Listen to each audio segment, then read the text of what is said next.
আসসালামু আলাইকুম my dear students, কি অবস্থা সবার? চলে এসেছি তোমাদের জন্য মোস্ট ওয়ান্টেড এবং মোস্ট গুরুত্বপূর্ণ একটা ভিডিও নিয়ে। আজকে আমরা মূলত কথা বলবো সৃজনশীল লেখা নিয়ে এবং সৃজনশীলের কোন জায়গায় একটু বেশি ফোকাস করে অল্প ফোকাসে অনেক মার্ক গেইন করা যাবে সেই জায়গা নিয়ে। তো দেখতেই পাচ্ছ যে আমরা প্রথমত দেখব সমাজবিজ্ঞানের মাত্র দুইটা টপিক। কয়টা টপিক? মাত্র দুইটা টপিক, যে দুইটা টপিকে ফোকাস করে তুমি 10টা মার্ক অর্থাৎ একটা সৃজনশীলের মার্ক কনফার্ম করে ফেলতে পারবে। তো চলো দেখি কি সেই দুইটা টপিক। ফার্স্ট অফ অল আজকে কিন্তু আমরা দুইটা অধ্যায় নিয়ে কথা বলবো, অর্থাৎ আমাদের সমাজবিজ্ঞান ফার্স্ট পেপারের প্রথম অধ্যায় এবং সমাজবিজ্ঞান সেকেন্ড পেপারের প্রথম অধ্যায়, দুইটা পেপারেরই প্রথম অধ্যায় নিয়ে আমরা কথা বলবো। তো দুইটা পেপারের প্রথম অধ্যায়ে যে একটা মিল আছে, এটা কি তোমরা ধরতে পেরেছো?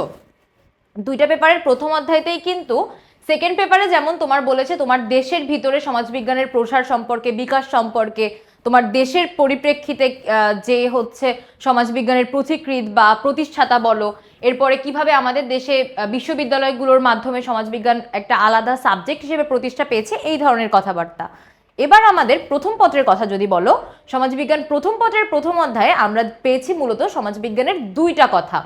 প্রথম ব্যাপারটা হলো সমাজবিজ্ঞানের প্রসারটা কিভাবে আসলো বিভিন্ন সমাজবিজ্ঞানীদের হাত ধরে, অর্থাৎ আন্তর্জাতিক প্রেক্ষাপটে সম্পূর্ণ এন্টায়ার ওয়ার্ল্ডে সমাজবিজ্ঞানের প্রসারটা কিভাবে হলো।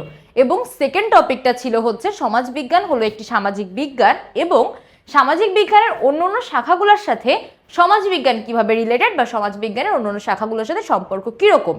তো প্রথম যে ভার্সটা, ফার্স্ট ভার্সটা অর্থাৎ সমাজবিজ্ঞানের আন্তর্জাতিক যে প্রেক্ষাপট, সমাজবিজ্ঞান অ্যাকচুয়ালি সমাজবিজ্ঞানের জন্ম কিভাবে, প্রতিষ্ঠাতা কে, কার হাত ধরে, এই জায়গাগুলো হচ্ছে তোমার ফার্স্ট পেপারের মেইন ফোকাস। এবার তুমি যখন দেখবা সমাজবিজ্ঞানের ধারণা, এটার বিস্তার, সংজ্ঞা, প্রকৃতি, তখন তুমি যখন একই সাথে দুইটা ফ্যাক্টর মাথায় রেখে দেখবা, অর্থাৎ সমাজবিজ্ঞানের ধারণা, সংজ্ঞা, প্রকৃতি, বিস্তার, এটা কিন্তু তুমি তোমার ফার্স্ট পেপারের ফার্স্ট অধ্যায়ে যেরকম পাচ্ছ, সেকেন্ড পেপারের ফার্স্ট অধ্যায়েও সেরকম পেয়ে যাচ্ছ। অর্থাৎ একই টপিক তুমি যখন ফোকাস করছো, একই টপিক ফোকাস করে তোমার দুইটা চ্যাপ্টার পড়া হয়ে যাচ্ছে। তুমি যখন ফার্স্ট পেপারে ফোকাস করছো তখন তুমি দেখে ফেলছো অগাস্ট কোচ সম্পর্কে, উনি কিভাবে সমাজবিজ্ঞানের প্রতিষ্ঠাতা বা জনক, এরপরে উনি ওই যে সালটা মেনশন করবে, কত সালে উনি প্রথম সমাজবিজ্ঞান শব্দ ব্যবহার করেছিলেন, উনি প্রথম এটাকে সোশ্যাল ফিজিক্স বলেছিলেন, পরবর্তীতে সমাজবিজ্ঞান বলেছেন, উনি কিভাবে সংজ্ঞা দিয়েছেন। এরপরে আরও যেসব সমাজবিজ্ঞানীরা আছেন, যেসব নৃবিজ্ঞানীরা আছেন, তাদের দৃষ্টিকোণ থেকে, বিভিন্ন দার্শনিকের দৃষ্টিকোণ থেকে সমাজবিজ্ঞানটা আসলে কীরকম, এই জিনিসটা দেখাবে কি সমাজবিজ্ঞানের সংজ্ঞা আর প্রকৃতি। সমাজবিজ্ঞানের প্রকৃতি, সংজ্ঞা, বিস্তার, এই তিনটা জিনিস কিন্তু তোমার সৃজনশীলের জন্য অনেক বেশি ইম্পর্টেন্ট। আর যে জিনিসটা আরও বেশি ইম্পর্টেন্ট সেটা হলো সমাজবিজ্ঞান পাঠের প্রয়োজনীয়তা।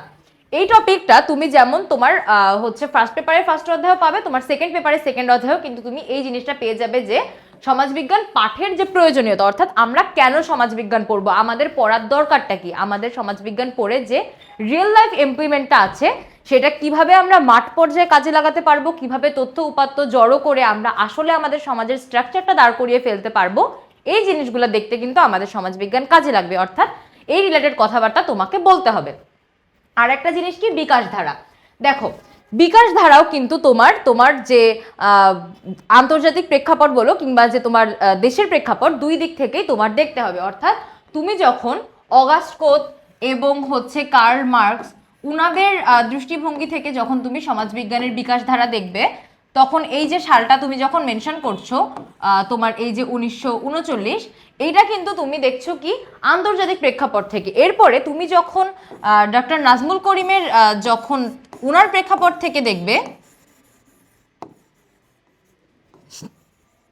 তখন কিন্তু তুমি এই জিনিসটা পেয়ে যাচ্ছ তোমার দেশের বা তোমার দেশে সমাজবিজ্ঞান কিভাবে বিকাশ ঘটলো তার মধ্য থেকে। এরপরে আরও আছে, অর্থাৎ বিভিন্ন হচ্ছে সময়ের পরিবর্তনে বা কালের পরিক্রমায় যেভাবে ঢাকা বিশ্ববিদ্যালয়ের প্রথম সমাজবিজ্ঞান একটা আলাদা ডিপার্টমেন্ট হিসেবে প্রতিষ্ঠা হয়, তারপরে জাহাঙ্গীরনগর বিশ্ববিদ্যালয়, এরপরে যে সাস্টে, তারপরে জাতীয় বিশ্ববিদ্যালয়গুলোতে পর্যায়ক্রমে সমাজবিজ্ঞান যে আলাদা একটা সাবজেক্ট হিসেবে ছড়িয়ে পড়ে বা আলাদা একটা সাবজেক্ট হিসেবে যে গতি প্রকৃতি পায়, এই বিকাশ ধারাটা কিন্তু আমাদের দেখতে হবে। অর্থাৎ বিকাশ ধারাটা কিন্তু আমাদের সৃজনশীলের জন্য in the same way important.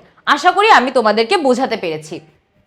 তো এটাই ছিল মূলত যে কিভাবে তুমি দেশের প্রেক্ষাপট এবং আন্তর্জাতিক প্রেক্ষাপটে সমাজবিজ্ঞানের সংজ্ঞা, প্রকৃতি, ধারণা এবং বিকাশ ধারা প্লাস প্রয়োজনীয়তা দেখে নিতে পারবে। অর্থাৎ এই প্রত্যেকটা টপিক কিন্তু তোমার ফার্স্ট চ্যাপ্টার দুইটারই, অর্থাৎ তোমার ফার্স্ট পেপার এবং সেকেন্ড পেপারের ফার্স্ট চ্যাপ্টারের জন্য এই সেম টপিকগুলাই ইম্পর্টেন্ট। এই সেম টপিক তুমি দুইটা পেপারের জন্য পড়ে যাবা, আল্লাহর রহমতে আর কোনো কিছুই লাগবে না। আচ্ছা, আর একটা জিনিস আছে যেটা হলো আমাদের জন্য ইম্পর্টেন্ট, এবং সমাজবিজ্ঞান প্রথম পত্রের প্রথম অধ্যায় থেকে যখনই একটা সিকিউ আসে, এই জায়গাটা থেকে হয় তোমার অনুধাবন দিবে, না হয় প্রয়োগ, না হয় উচ্চতর দক্ষতা। এই তিনটা প্রশ্নের একটা মাস্ট থাকবে। সেটা কোন জায়গা? একটু আগে যেটা বললাম, সামাজিক বিজ্ঞানের অন্য শাখার সাথে সমাজবিজ্ঞানের সম্পর্ক। তোমার বইয়ে কিন্তু অনেকগুলো আছে, অর্থাৎ মনোবিজ্ঞান, নৃবিজ্ঞান, তারপরে রাষ্ট্রবিজ্ঞান, এরপরে ইতিহাস আছে, অর্থনীতি আছে। তোমার বইয়ে সামাজিক বিজ্ঞানের বিভিন্ন শাখার সাথে সমাজবিজ্ঞানের সম্পর্ক কিভাবে পজিটিভ দিকে, কিভাবে হচ্ছে নেগেটিভ দিকে, অর্থাৎ বিপরীত দিকেও কিভাবে গিয়েছে, সবগুলো আলোচনা করা আছে। কিন্তু আমাদের সবগুলো পড়তে হবে না, অর্থাৎ আমরা পড়বো সবগুলোই, কিন্তু আমাদের সৃজনশীলের জন্য ফোকাস করে কিংবা অনেক গুরুত্ব দিয়ে আমরা পড়বো এই তিনটা। সমাজবিজ্ঞানের সাথে নৃবিজ্ঞানের সম্পর্ক খুব বেশি জোরালো। অনেক সমাজবিজ্ঞানকে নৃবিজ্ঞানের যমজ বোন বলে অভিহিত করেছেন। আর একটা কি? রাষ্ট্রবিজ্ঞান। অর্থাৎ সমাজবিজ্ঞানই কিন্তু পরবর্তীতে পরিসর কাঠামো হয়ে এটা কিন্তু রাষ্ট্রের রূপ নেয়, অর্থাৎ সমাজ থেকেই কিন্তু রাষ্ট্র আসে। সমাজের যে বৃহৎ কাঠামো, এটাকে আমরা রাষ্ট্র বলে অভিহিত করি।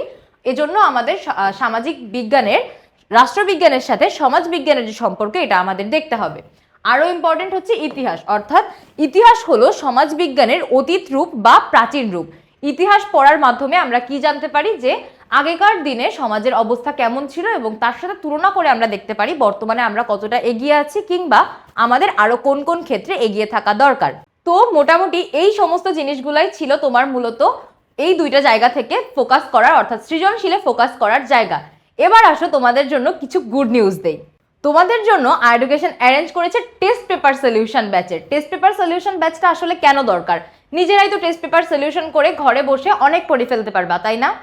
আসলে কি মনে হয় তোমার টেস্ট পরীক্ষার পরে তোমার যে ফাইনালের আগে যে টাইমটা, এই টাইমটা তুমি নিজের মতো করে গুছিয়ে তোমার টাইম ম্যানেজমেন্ট করে তোমার কোন সাবজেক্টটা কতটুকু পড়া দরকার এর প্রপার সংমিশ্রণ ঘটিয়ে তোমার পক্ষে ওই অল্প সময় সবটা গুছিয়ে পড়া সম্ভব?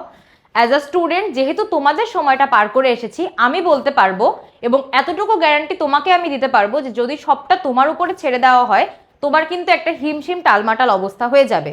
তুমি কখনোই পুরো সাবজেক্টের রুটিন গুছিয়ে কোন সাবজেক্টটা কতটুকু পড়া দরকার, কোনটার এমসিকিউ বেশি দেখা দরকার, কোনটার সৃজনশীল বেশি দেখা দরকার, এটা তুমি ভালো করে বুঝতে পারবে না। তোমার এই প্রত্যেকটা জিনিস গুছিয়ে নিতে, বুঝিয়ে দিতে আমরা তোমাদের জন্য নিয়ে এসেছি টেস্ট পেপার সলিউশন ব্যাচ, যেখানে তুমি বাংলা, ইংরেজি সহ তোমার মানবিকের প্রত্যেকটা বিষয়ের আলাদা আলাদা লাইভ ক্লাস পেয়ে যাচ্ছ, এবং সেই ক্লাসগুলোতে তুমি revision plus test paper solution পুরোপুরি পেয়ে যাচ্ছ। পাশাপাশি তুমি আরো কি পাচ্ছ জানো? হ্যাঁ, প্রত্যেকটা সাবজেক্টের আর্কাইভ ক্লাস পাচ্ছ, যেন তুমি ডিটেইলে প্রত্যেকটা থিওরি সমাধান করতে পারো। তো ওই টাইমটা আসলে তোমাকে নিজেকে আরো বেশি পরিপূর্ণ করে তুলতে, নিজের আত্মবিশ্বাস বাড়িয়ে তুলতে, এর থেকে বেশি আর কি চাই?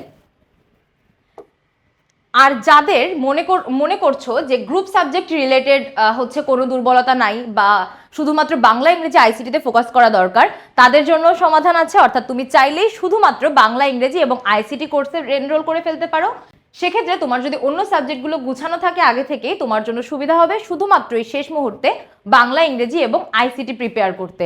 আমাদের অলরেডি যারা কামব্যাক এবং কামব্যাক 2.0 কোর্সে ভর্তি আছো, তাদের জন্য কোর্স ফি মাত্র 799 টাকা, এবং নতুন করে যারা ভর্তি হবে, অর্থাৎ যারা অলরেডি এই যে কামব্যাক 2.0 আর্কাইভ ক্লাসগুলো পেয়ে যাবে, তাদের জন্য কোর্স ফি অনলি 1399 টাকা। টেস্ট পরবর্তী এই সময় তোমার জন্য আরো এবং সব থেকে বেশি গুরুত্বপূর্ণ হলো তোমার প্র্যাকটিসটা, তোমার ব্রেনকে এক্সামের জন্য প্রিপেয়ার করাটা। অর্থাৎ তোমার ব্রেনকে বারবার বুঝতে দেওয়া যে পরীক্ষা আসছে, আমাকে এই ধরনের কোশ্চেনগুলো ফেস করতে হবে, এই ধরনের কোশ্চেনের মুখোমুখি আমাকে হতে হবে, এই চ্যালেঞ্জগুলো আমাকে ফেস করতে হবে, আমাকে আত্মবিশ্বাসী হতে হবে। তোমার এই চিন্তা থেকে তোমাকে মুক্তি দিতেও আমরা অ্যারেঞ্জ করেছি তোমার জন্য স্পেশাল এক্সাম ব্যাচের, যেখানের কোর্স ফি না, কোনো কোর্স ফি নেই, শুধু তোমাদের কাছে চাচ্ছি দোয়া এবং ভালোবাসা, যার বদৌলতে তোমরা পেয়ে যাচ্ছ 200টিরও বেশি ফ্রি এক্সাম, যেখানে তুমি বাংলা, ইংরেজি, আইসিটি সহ তোমার গ্রুপ সাবজেক্টগুলো ক্রমান্বয়ে প্রত্যেকটার একটা ভালো প্রিপারেশন নিতে পারবে। তোমার পরীক্ষাগুলো শুরু হবে একদম প্রথম রমজান থেকে, এবং এপ্রিলের মধ্যে আমরা ইনশাআল্লাহ পরীক্ষাগুলো সব শেষ করে দিব। পরবর্তীতে তুমি কিন্তু পূর্ণাঙ্গ মডেল টেস্টের একটা পরীক্ষা পেয়ে যাচ্ছ।